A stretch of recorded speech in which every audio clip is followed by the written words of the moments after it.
আসসালামু আলাইকুম, সবাইকে স্বাগতম সৈয়দ শরীফের ইউটিউব চ্যানেলে। আজকে চ্যাম্পিয়ন্স লিগ ম্যাচ ডে 6 নিয়ে আলোচনা করব। তো আজকে রাত্রে 9টা খেলা আছে। তো প্রথম খেলাটা হচ্ছে ডিনামো জিগ্রেব বনাম কেল্টিক গ্লাসগো। তো এই খেলাতে এর আগে এই দুইটা দলের মধ্যে নিজেদের মধ্যে দেখা হয়েছিল 2014 সালে। নিজেদের মাঠে ডিনামো জিগ্রেব 4-3 গোলে জিতে এবং কেল্টিক গ্লাসগো তাদের নিজেদের মাঠে 1-0 গোলে জিতে। তো আজকের খেলাটা হবে তারা দুইজন এইবারে চ্যাম্পিয়ন্স লিগে অবস্থান আছে 20তম এবং 23তম স্থানে। কেল্টিক গ্লাসগো 20তম এবং ডিনামো জিগ্রেব আছে 23তম স্থানে। কেল্টিক গ্লাসগো পয়েন্ট হচ্ছে 8 পয়েন্ট এবং ডিনামো জিগ্রেবের 7 পয়েন্ট। তো কেল্টিক গ্লাসগো এই পর্যন্ত মাত্র একটি ম্যাচ হেরেছে, তাও বিশাল ব্যবধানে বরুসিয়া ডর্টমুন্ডের কাছে। অপর পাশে ডিনামো জিগ্রেবও বরুসিয়া ডর্টমুন্ডের কাছে 3-0 গোলে হারে এবং আরেকটি জার্মান দলের কাছেও হারে, সেটা হচ্ছে বায়ার্ন মিউনিখ। এখন পর্যন্ত দুইটা খেলা তারা হারে এবং কেল্টিক গ্লাসগো একটি খেলা হারে। কেল্টিক গ্লাসগোর এবারে মৌসুমটা আসলে ভালো যাচ্ছে বলা যায়, কারণ কি তারা ইতিমধ্যে আতালান্তার বিরুদ্ধে কিন্তু ড্র করেছে। প্রথম খেলাতে হেরে যায় বরুসিয়া ডর্টমুন্ডে, প্রথম খেলাতে স্লোভান ব্রাতিস্লাভাকে 5-1 গোলে হারায়, তারপর বরুসিয়া ডর্টমুন্ডের কাছে 7-1 গোলে হেরে যায় বিশাল ব্যবধানে। তারপরে তারা আতালান্তার কাছে ড্র করে এবং পরবর্তীতে লাইপজিগকে তারা হারায়, ক্লাব ব্রুজের কাছে নিজেদের মাঠে তারা ড্র করে। অপর পাশে ডিনামো জিগ্রেবও কিন্তু তুলনামূলক ভালো ক্যাম্পেইন চলছে, কারণ হচ্ছে প্রথম খেলাতে তারা বায়ার্ন মিউনিখের কাছে 9-2 গোলে হারে। তারপরে তারা ভালো কামব্যাক করে এস মোনাকোর মতো বড় দলকে তারা 2-2 গোলে ড্র করে। তারপরে সালজবুর্গে 2-0 গোলে হারায়, সালজবুর্গের মাঠে স্লোভান ব্রাতিস্লাভাকে 4-1 গোলে হারায় এবং শেষ খেলায় ডর্টমুন্ডের কাছে 3-0 গোলে হেরে যায়।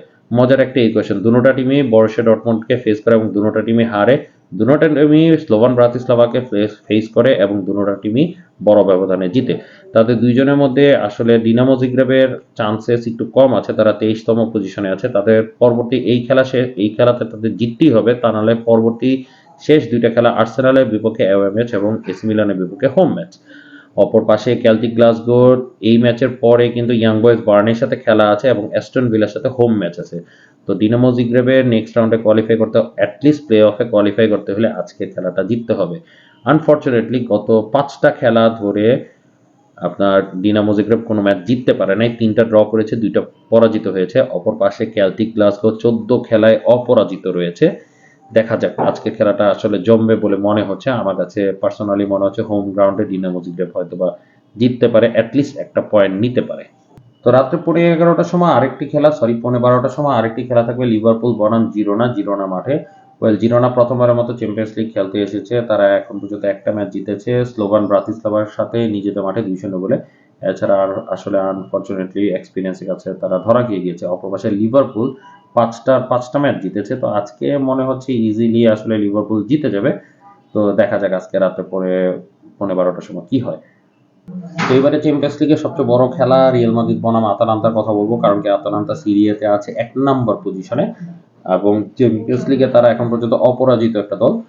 আর অপর পাশে রিয়াল মাদ্রিদ যদিও একটু হোঁচট খেয়ে গিয়েছে, এখন পর্যন্ত চ্যাম্পিয়ন্স লিগে মাত্র 2টি ম্যাচ জিতেছে, দুটোটাই জার্মান দলের বিপক্ষে এবং 3টা ম্যাচ হেরেছে। তো মিলানের বিপক্ষে মানে ফর্মলেস মিলানের বিপক্ষেও তারা হেরে গিয়েছে। তো ফুল ফর্মে আতালান্তার বিপক্ষে আসলে কি করতে পারে, এটা একটা বড় বিষয়। এখন পর্যন্ত এই দুইটা দলের মধ্যে রিসেন্ট 4 বছরের মধ্যে 3বার খেলা হয়েছে। গ্রুপ স্টেজ 2021 সালে খেলা হয়েছে, সেখানে 2বারই হেরেছে, নিজেদের মাঠে 1-0 গোলে হেরেছে আতালান্তা এবং রিয়াল মাদ্রিদের মাঠে 3-1 গোলে হেরেছে। অপর পাশে গতবারের সুপার কাপ, ওটাতেও আতালান্তা হেরে গিয়েছে 2-0 গোলে। তো চ্যাম্পিয়ন্স লিগে এবারে প্রথমবারের মতো আতালান্তা হয়তো বা ফুল কনফিডেন্সে নামবে, যেহেতু নিজেদের ফর্ম এতটা স্ট্রং আছে। তো রিয়াল মাদ্রিদের বিপক্ষে কি হয় এটা আজকে রাতে জানা যাবে। এক বড় খেলা পরে এখন আরেকটি বড় খেলার মধ্যে চলে যায়। আগেটা যেমন নীল কালোর খেলা ছিল, এবারও নীল কালো খেলা, কিন্তু এবারে ইন্টার মিলান নিয়ে গল্প করবো। ইন্টার মিলান ইতালিয়ান থেকে 1 নম্বর পজিশনে আছে এবং পুরো র্যাঙ্কিং এর মধ্যে আছে 2 নম্বর পজিশনে। ইন্টার মিলান এখন পর্যন্ত চ্যাম্পিয়ন্স লিগে 5টা খেলায় কোনো গোল খায় নাই এবং অপর পাশে লিভারকুসেন কিন্তু খুবই ভালো খেলতেছে। ইন্টার মিলানের ভাই মিলানকে কিন্তু তারা হারিয়ে দিয়েছে নিজেদের মাঠে। এবারও তাদের খেলা হবে লিভারকুসেনের মাঠে ইন্টার মিলানের বিপক্ষে। একবারই তাদের আগে গত 4-5 বছরে একবারই দেখা হয়েছিল, সেবারে ইন্টার মিলান জিতেছিল সান সিরোতে ইউরোপা লিগে। আর এইবারে বায়ার্ন লিভারকুসেন কি সেটা প্রতিশোধ নিতে পারবে না কিনা। বায়ার্ন লিভারকুসেন নিজে আসে 6ষ্ঠ পজিশনে এবং তারাও কিন্তু যথেষ্ট ভালো ফর্মে আছে আলোনসোর আন্ডারে। তো দেখা যাক এই দুইটা ম্যাচ আমি আতালান্তা এবং রিয়াল মাদ্রিদ এবং Bayer Leverkusen versus Inter Milan, এই দুইটা ম্যাচ নিয়ে আসলে প্রেডিকশন করা খুবই কঠিন হবে। তবে আমার কাছে মনে হচ্ছে এই দুইটা খেলা আসলেই চমৎকার হবে।